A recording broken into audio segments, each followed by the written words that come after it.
You know, I told the team, I said, if I told you that I was going to make an adjustment in the lineup and we need Deshaun to play 6 or 7 more minutes, Truman to play 6 or 7 more minutes, Horace, if he gets out of foul trouble long enough to play 5 or 6 more minutes, would that be a good thing or a bad thing? And I think everybody said it would be a good thing.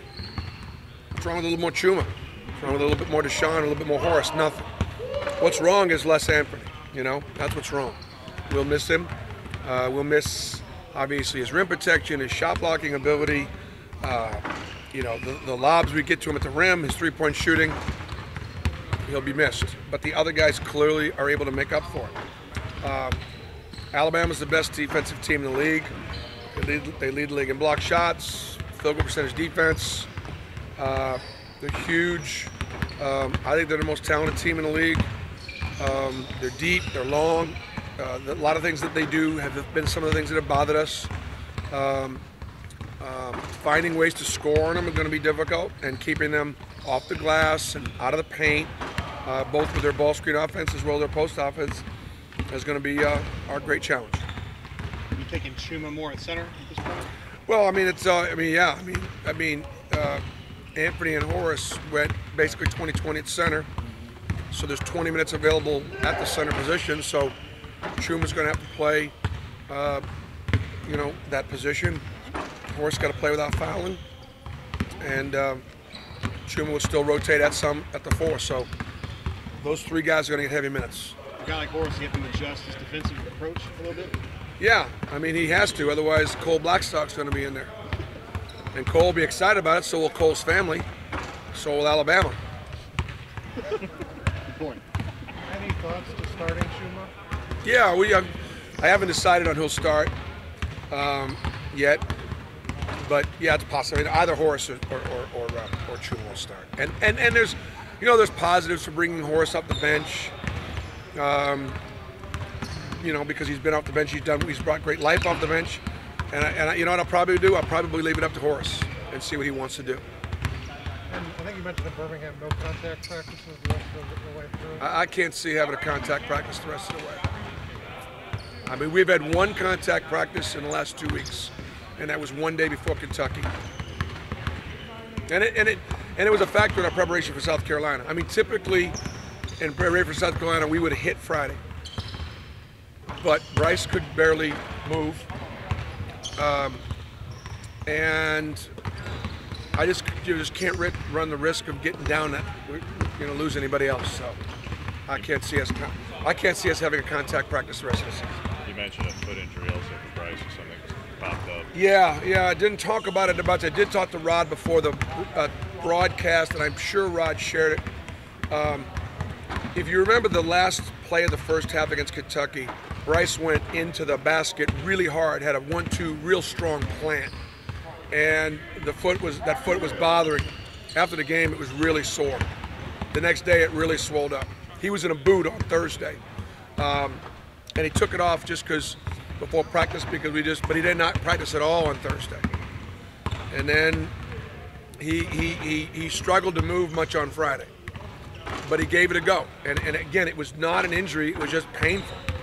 So he could not really push off, and more than anything else, he couldn't get what he always gets, and it's hundreds of shots. I mean, Bryce gets hundreds of shots every day, and he's not been able to shoot much last week. So that was perhaps part of the reason why he was a little off. But again, to come back and play against Kentucky with a shoulder, and to play on a sprained foot with you know, it was pretty sore. Give the young man a lot of credit. You said on the radio you're really surprised by how the overplay affected Jared negatively. What do you think led to that, and what are you going to do in the future? Vaguely. Well, we had a game plan. We did do a good job getting open in our backdoor stuff, and that was everybody. Yeah. Guys did not work hard enough to get open and give him the right passing lanes as much as anything as far as his turnovers are concerned. I think in Jared's case, in that particular game, it was more of a complete breakdown. You know, he got stuck giving up some offensive rebounds. He wasn't fully engaged defensively. He wasn't able to use the ball screen that we were setting. We didn't set very good screens. They disrupted us. It's interesting. When a guy, you talk about freedom of movement, when your guy setting the ball screen runs up to the ball screen, They were just riding our guy completely out of his path. If he had the ball, you know, it's an obvious foul. But because he doesn't have the ball, it's something that not very obvious. But we couldn't get a clean hit on Jarrett's man because they were displacing our screener, which is a good thing to do it if they won't call it. Obviously, Bryce is out here today, but how's his foot doing now? Bryce, how's your foot? There you go. It's better. But I think it's better enough for him to get shots. Like, for example, I don't think I'll run him at all today.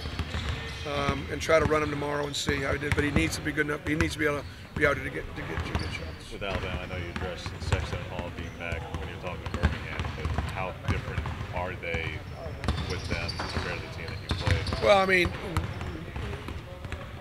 Sexton is a guy that they say is going to go in the top 10 players if he goes. And he's an incredible offensive weapon. I mean, he's I've seen him play for years in high school and AAU ball, incredible talent. And so it just gives them another piece, like they need another piece.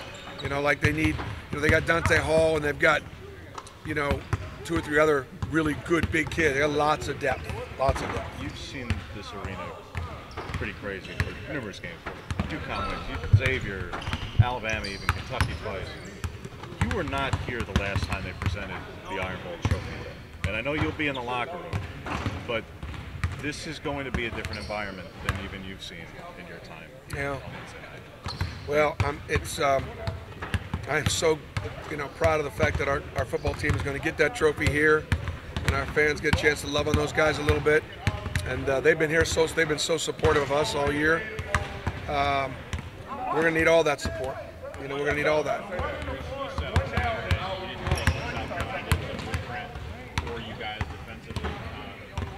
Curious if you could look at maybe the second half and find some good things. All right, guys.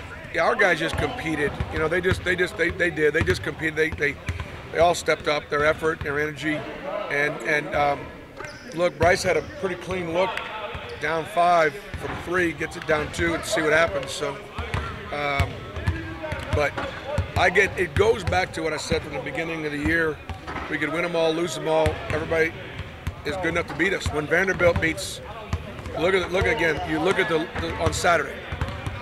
You know, and it's funny because even fans who have followed really closely, they'll think South Carolina beating us a big upset at South Carolina, or Georgia beating Tennessee a big upset at Georgia, or Vanderbilt beating Florida at home is a big upset, or LSU beating Missouri at LSU a big upset. I'm missing one.